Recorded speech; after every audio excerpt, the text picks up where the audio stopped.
Kalimela police द्वारा पड़ोशी राज्य गोचालाण होता गाई उद्धार 6 जन अटक। मालकानगिरी जिलार कालीमेला थाना पुलिस गतकाली रातिरे रात्रकालीन पेट्रोलिंग करथिबा समय कालीमेला थाना अधीनस्थ गोंफकोंडा ग्राम पंचायतर MB 66 गाँ छक निकटरे गाड़ी रे रातिरे किछि लोक गोचालाण करुथुवा देखि संदेह हेबारु ताको अटकाई पचराउचरा करी जांच करिवारु जानिबाकु पाइले जे सेमाने एही सबु गाई गोरु को पड़ोशी राज्य तेलंगाना राज्यर हैदराबाद और आंध्र प्रदेशर गजावारम काकीनाडा को गोचालाण करने उद्देश्य रातिरे चोरी चुपी ए गाई गुड़ी को नहीं जाउछंती।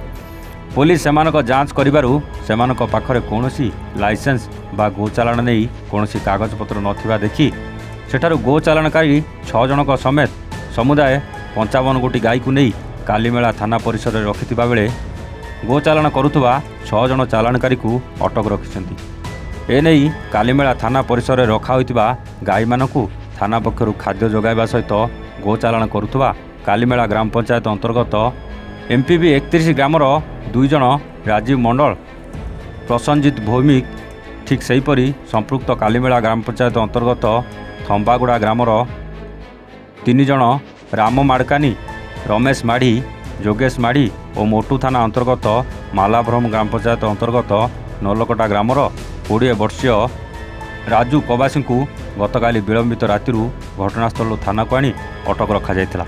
एमानक व्यतीत आउ अन्य काहार एही गोचालाण में संपृक्ति अच्छी बोली संदेह करी अधिक तदंत चलाइछंती कालीमेला थाना भारप्राप्त अधिकारी चंद्रकांत तांडी। एने कालीमेला थाना पक्षरु केस नंबर 64 रे एक मामला रुजु करा जायछि। एथिरे तदंतकारी अधिकारी SI विजय कुमार माझी रहिथिबा जणा पड़िछि। यह कालीमेला थाना रे प्रथम थर करी गोचालाण संबंधी केस बोली जणा पड़िछि। मालकानगिरी बादल विश्वाल रिपोर्ट A1 ओडिशा।